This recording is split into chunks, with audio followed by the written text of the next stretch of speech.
మీ business ఏదైనా మీ ఊర్లో promotion చేయాలంటే అది సుమన్ టీవీతోనే సాధ్యం. ఇప్పుడే సంప్రదించండి.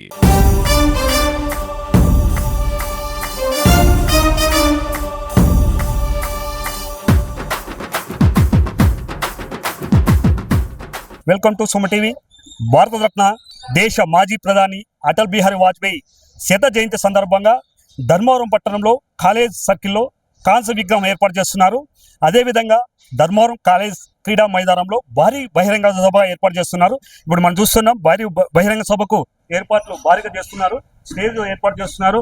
అదేవిధంగా ఈ కార్యక్రమానికి ముఖ్య అతిథులుగా మధ్యప్రదేశ్ ముఖ్యమంత్రి మోహన్ యాదవ్, కేంద్ర మంత్రులు, రాష్ట్ర మంత్రులు, ఎన్డీఏ కూటమి నాయకులు, ప్రజాప్రతినిధులు హాజరవుతున్నారు. అదేవిధంగా ఈ ఏర్పాట్లు మంత్రి సత్యకుమార్ యాదవ్ ఆధ్వర్యంలో సంస్కృతి సేవా సమితి ఆధ్వర్యంలో ఏర్పాటు చేస్తున్నారు. అదేవిధంగా ప్రభుత్వ పాఠశాలలో చదువున్న పేద విద్యార్థులకు 10th క్లాస్ విద్యార్థులకు 2000 మందికి ఉచితంగా సైకిల్ పంపిణీ ఏర్పాటు చేస్తున్నారు. ఈ సభకు దాదాపుగా 30,000 మంది వస్తారని అంచనా వేస్తున్నారు. ఈ సభకు మధ్యప్రదేశ్ ముఖ్యమంత్రి వస్తున్న సందర్భంలో భారీగా పోలీసులు ఏర్పాటు చేస్తున్నారు. మనం చూస్తున్నాం, భారీగా ఏర్పాటు చేస్తున్నారు. దాదాపుగా 30,000 మంది వస్తారని అంచనా చేస్తున్నారు. మాజీ ప్రధాని అటల్ బిహారీ వాజ్పేయి జయంతి ఏర్పాట్లు ఎలా చేస్తున్నారు? అటల్ బిహారీ వాజ్పేయి గారి శత జయంతి ఉత్సవాల సందర్భంగా ఆంధ్రప్రదేశ్ భారతీయ జనతా పార్టీ రాష్ట్ర శాఖ ఆంధ్రప్రదేశ్ ఉన్నటువంటి 25 జిల్లాలలో అటల్ బిహారీ వాజ్పేయి గారి విగ్రహావిష్కరణ చేయాలని నిర్ణయించింది. అందులో భాగంగా మొట్టమొదటి విగ్రహావిష్కరణ ధర్మవరం పట్టణంలో జరుగుతుంది.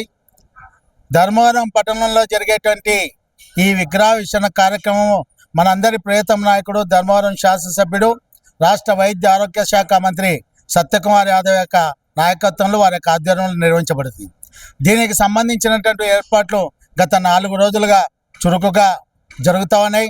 నగరం అంతా కూడా కూటమి జెండాలతో వాళ్ళు రెపరెపలాడుతున్నాయి.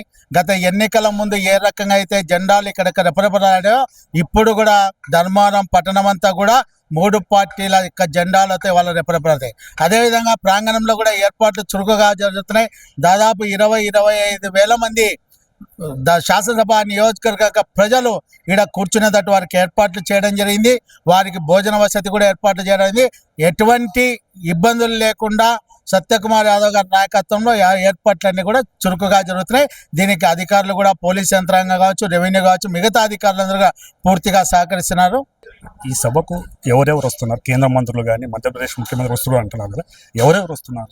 ఈ కార్యక్రమానికి ముఖ్య అతిథిగా మధ్యప్రదేశ్ ముఖ్యమంత్రి గౌరవనీయులు మోహన్ యాదవ్ గారు ముఖ్య అతిథిగా పాల్గొంటున్నారు. వీరితో పాటు కేంద్ర మంత్రులు శ్రీనివాస్ వర్మ గారు, రాష్ట్రంలో ఉన్నటువంటి భారతీయ జనతా పార్టీ శాసనసభ్యులు, పార్లమెంట్ సభ్యులు, వారితో పాటు సత్యసాయి జిల్లాలో ఉన్నటువంటి కూటమి శాసనసభ్యులందరూ కూడా పాల్గొంటూ ఉన్నారు. విగ్రహం ఏర్పాటు చేస్తున్నారు కదా, ఎలా అనిపిస్తుంది? ఫస్ట్ టైం ఇక్కడ మన స్టేట్లోనే ఇది 3వ విగ్రహం అంటున్నారు. అనధికారికంగా జరిగినటువంటి విగ్రహంలో 1-2 అవి వేరు, కానీ అధికారికంగా భారతీయ జనతా పార్టీ ఆంధ్రప్రదేశ్ రాష్ట్ర శాఖ ప్రారంభిస్తున్నటువంటి మొట్టమొదటి విగ్రహం ధర్మవరందే. అటల్ బిహారీ వాజ్పేయి లాంటి ప్రపంచం మెచ్చినటువంటి నేత, కులాలకు, మతాలకు, వర్గాలకు, పార్టీలకు అతీతమైనటువంటి వ్యక్తి అటల్ బిహారీ వాజ్పేయి గారు. అటువంటి మహనీయుడు, అటువంటి మహోన్నతుని యొక్క విగ్రహం ఇక్కడ ప్రతిష్ఠించడం అనేది ధర్మవరం ప్రజలందరూ కూడా సంతోషిస్తున్నారు. అటల్ బిహారీ వాజ్పేయి గారు 96, 98, 99 3 సార్లు ఈ దేశ ప్రధానమంత్రిగా వారు ఉండడం జరిగింది. వారు ఉన్నప్పుడు ఈ దేశంలో వారి యొక్క పరిపాలన కరప్షన్ లేని, కలెక్షన్ లేనటువంటి నీతివంతమైన రాజకీయాలు చేసినటువంటి వ్యక్తి అటల్ బిహారీ వాజ్పేయి గారు. అటల్ బిహారీ వాజ్పేయి గారు అధికారంలో ఉన్న 3 సార్లు కూడా ఏ ఒక్క కేంద్ర మంత్రి మీద కూడా అవినీతి ఆరోపణ లేదు. అదేవిధంగా అటల్ బిహారీ వాజ్పేయి గారు ప్రధానమంత్రిగా ఉన్న సందర్భంలో ప్రధానమంత్రి గ్రామీణ సురక్షిత మంచినీటి పథకాన్ని తీసుకొచ్చింది వారే, ప్రధానమంత్రి గ్రామీణ సడక్ యోజన పథకం తీసుకొచ్చింది వారే. స్వర్ణ ఛత్రపతి ఏదైతే రవాణా రంగం అభివృద్ధి చెందుతుందో దేశం అభివృద్ధి చెందుతుందని ఆనాడే గ్రహించినటువంటి అటల్ బిహారీ వాజ్పేయి గారు ఆనాడు స్వర్ణ ఛత్రపతి 4 లైన్ల రోడ్ల నిర్మాణం చేశారు. అంతేకాదు ప్రపంచానికి మన సైనిక శక్తి సామర్థ్యాలను తెలియజేసింది కూడా అటల్ బిహారీ వాజ్పేయి గారు. పోఖ్రాన్ 2 నిర్వహించి భారతదేశము ఈ ప్రపంచంలో ఏ దేశానికి కూడా తక్కువ కాదనే విధంగా చూపించినటువంటి వ్యక్తి కూడా అటల్ బిహారీ వాజ్పేయి గారు. మంత్రి సత్యకుమార్ యాదవ్ ఆధ్వర్యంలో సంస్కృతి సేవా సమితి ఆధ్వర్యంలో పేద విద్యార్థులకు సైకిల్ పంపిణీ చేస్తున్నారు. ఎంతమంది పంపిణీ చేస్తున్నారు? ఎందుకు ఆలోచించింది? ఇప్పుడు మనందరికీ తెలుసు, సత్యకుమార్ యాదవ్ గారు శాసనసభ్యునిగా ఎన్నికై మంత్రి అయిన తర్వాత ఈ యొక్క శాసనసభ నియోజకవర్గంలో మొట్టమొదటిసారిగా మెగా జాబ్ మేళా నిర్వహించడం జరిగింది సంస్కృతి స్వచ్ఛంద సేవా సంస్థ ద్వారా. అప్పుడే 8-9 వేల మంది ఆ కార్యక్రమానికి హాజరైతే 2,600 మందికి ఉపాధి అవకాశాలు సంస్కృతి స్వచ్ఛంద సేవా సంస్థ ద్వారా ఇప్పించడం జరిగింది. అంతేకాకుండా రాష్ట్ర ప్రభుత్వం దార్శనికుడైనటువంటి నారా చంద్రబాబు నాయుడు, పవన్ కళ్యాణ్ గారి ఆధ్వర్యంలో రాష్ట్ర ప్రభుత్వం ద్వారా పాలిటెక్నిక్ కళాశాల జరిగిన జాబ్ మేళాలో కూడా 1600-1700 మందికి ఇప్పించడం.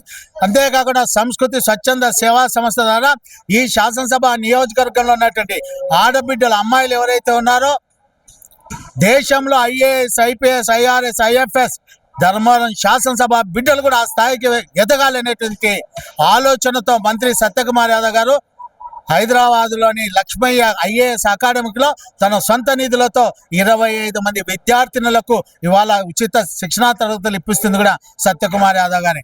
ఈ మధ్యలోనే నంద్యాలలో ఉన్నటువంటి ప్రపంచంలోనే దేశంలోనే ప్రఖ్యాతిగాంచినటువంటి గురు రాఘవేంద్ర బ్యాంకింగ్ సెంటర్లో ధర్మవరం నియోజకవర్గానికి సంబంధించిన 12 మంది ఆడబిడ్డలకు అక్కడ ఉచిత శిక్షణా శిబిరాలు కూడా, ఉచిత శిక్షణా క్లాసెస్ కూడా నిర్వహిస్తున్నారు. ఈ రకంగా మంత్రి గారు సుపుత్రికైనటువంటి సంస్కృతి స్వచ్ఛంద సేవా సంస్థ ఈ నియోజకవర్గంలో ఉన్నటువంటి మోకాలు నొప్పులు ఉన్నటువంటి వ్యక్తులకు ఇప్పటికే 75 మందికి బెంగళూరు వైట్ఫీల్డ్లో ఉన్నటువంటి వైదేహి ఆసుపత్రి ద్వారా 75 మంది మోకాళ్ళ కీళ్ళ మార్పిడి చేసింది కూడా సత్యకుమార్ యాదవ్ గారి యొక్క నాయకత్వంలో, ఆధ్వర్యంలో సంస్కృతి స్వచ్ఛంద సేవా సంస్థ. అంతేకాకుండా ఇవాళ ఈ నియోజకవర్గంలో ప్రతి గ్రామంలో కూడా మెగా మెడికల్ క్యాంపులు నిర్వహించి ఉచితంగా క్యాన్సర్ స్క్రీనింగ్ టెస్టులు సంస్కృతి స్వచ్ఛంద సేవా సంస్థ సత్యకుమార్ యాదవ్ గారు జరుగుతుంది.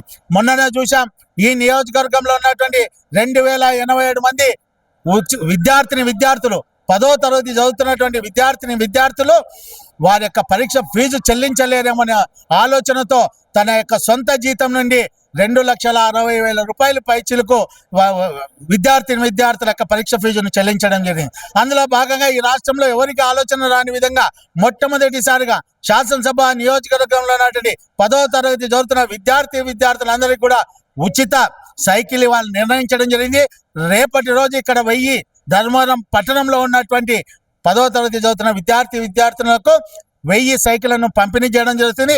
ఆ తర్వాత నుండి ప్రతి మండలానికి వెళ్తాం. మండలంలో ఉన్నటువంటి ప్రతి విద్యార్థికి 10వ తరగతి చదువుతున్న విద్యార్థులకు సంస్కృతి స్వచ్ఛంద సేవా సంస్థ ద్వారా ఉచిత సైకిళ్లు పంపిణీ చేస్తాం. కానీ ఇక్కడే పంపిణీ చేద్దాం అనుకున్నాం. మంత్రి గారు తొక్కిసలాట జరుగుతాం, జనాలు ఎక్కువ ఉంటారు.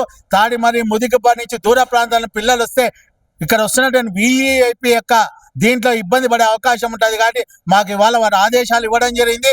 మీరు మండలాలకు వెళ్ళి ఆ సైకిళ్లను పంపిణీ చేయడం అని వారి ఆలోచన ప్రకారం మిగతా మండలాల్లో ఈ కార్యక్రమం ఎంత అక్కడికి వెళ్ళి సైకిళ్ల పంపిణీ కార్యక్రమం చేస్తామని తెలియజేస్తాం.